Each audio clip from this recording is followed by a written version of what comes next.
Asibuyele emuva phansi ngokuhlukumeza insango babebhema kahle omkhulu maybe kanye ngonyaka ugqoka ibheshu nembadada ngidi isiko lami phela amasule bedume ngokuhloniphana nokuphana sahlephulelana inyoni noma kuyijiyana. Leli rasta enilibona lapha einkundleni ke zokuxhumana njengoba ke nilibona lapha ke esithombeni lingela kwaNxumalo. Leli rasta leli lingomunye wabantu ke ababongwayo emphakathini ngenxa yesenzo esibhlungu asenzeke emphakathini. Lensiza ithe kuyagwetshwa ngenkantolo kuyasophongolo. Ake siqale ke lapha. Kuthiwa ke lensizwa le yabaqeda abantu ke besifazane kwelaseJozini. Ngokusho ke kwezivuthayo eMaputaland nokuyipage eliphethwe ngumfo kaManqele lapha ya ku Facebook. Leli page lilandeke konke okwenziwa ke ilensizwa yakwaNxumalo ogama layo ngumduduzi uZwide waseGudunkomo.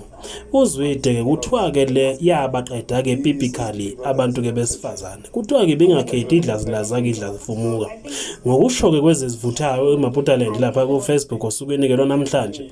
Kuthiwa ke lensizwa ke gwetshwe ke iminyaka engu-88 ibhadla ke ejele amashumi kayisishiyagalolunye nesishiyagalolunye 88.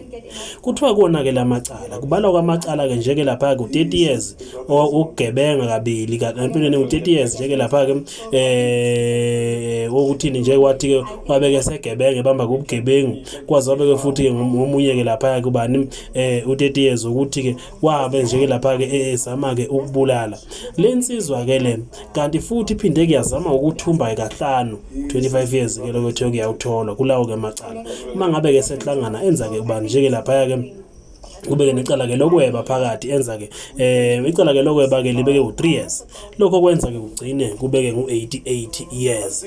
Lensizwa ke ngokusho ke lapha kwephephandaba ke ezivuthayo ke zomhlaba kuthiwa ke lensizwa ke yabeke isibaqeda njengoba lapha ezivuthayo ke eMaputaland yabeke isibaqeda ke biblically ke kwelaseJozini endaweni ke yase17.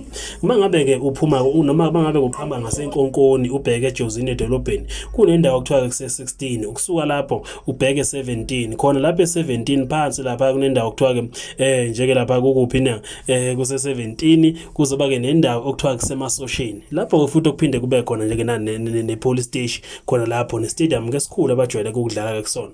Lensizwa kuthiwa ke yaya ke khona ingena kumusi ke nomusi ibaqeda ke biblically ke besifazane ke bashaya iphinde njeke lapha ke bakithi ke ibathumbe kwabe ke kuthiwa ke yakwenza ke lokhu ke ikhawu ke zilandelana kwaze kuphoqa ukuthi kumphakathi ke uphume ke inqina yabe ke simthola ke lo wesilisa ke wagcina ke banjiwe wabeke seboshwe nikela ke emaphoyiseni inkantolo ke enkulu yasophongolo ukubhuzela umanzi abomvu lubeke selomgweba ke eminyaka engu88 ngenxa ke yokuqeda ke abantu ke besifazane thuyi bingakhethi bidla gogo idle ke mama idle ke ngane idle ke wena ke osesemncane idle kwasani ke lensizwa kwaNxumalo engiyakhona ke eJozini. Hawu manyala. Asibuyele emuva phansi ngokuhlukumeza insango babebhema kahle omkhulu maybe kanye ngonyaka ugqoka ibheshu nembadada ngidi isiko lami phela amasule bedume ngokuhloniphana nokuphana sahlephulelana inyoni noma kuyijiyana.